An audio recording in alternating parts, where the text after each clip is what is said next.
అందరికీ నమస్కారం. ఈరోజు మా ఇంట్లో ఆదిశక్తి రూపమైన సమ్మక్క సారలమ్మ తల్లులకు భక్తితో శ్రద్ధతో మొక్కు తీర్చుకున్నాము. దయతో ఆ తల్లిని మొక్కితే మనసులో అనుకున్న కోరికలు తప్పకుండా నెరవేరుతాయని మా నమ్మకం. పెద్దల నుండి వింటూ వస్తున్నాం. అలాంటి నమ్మకంతోనే ఈరోజు మా పూజ నిర్వహించాము.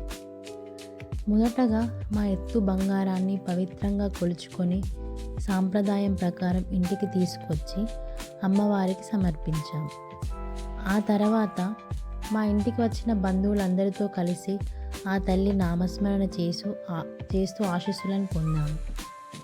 సమ్మక్క సారలమ్మ తల్లి కేవలం దేవతలు మాత్రమే కాదు, అమ్మలా కాపాడే శక్తి, ప్రజల కోసం పోరాడిన మహాశక్తి, ఎన్నో కష్టకాలాల్లో మమ్మల్ని రక్షించిన తల్లి, రోగాలు భయాలు మా దరిదాపులకు రానివ్వకుండా చల్లగా చూసిన తల్లి.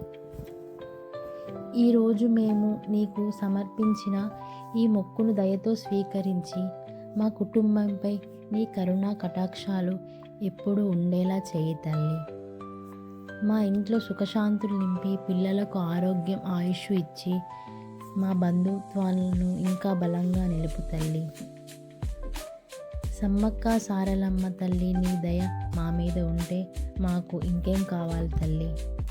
జై సమ్మక్క, జై సారలమ్మ.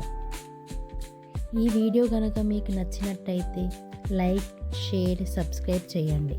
Thank you.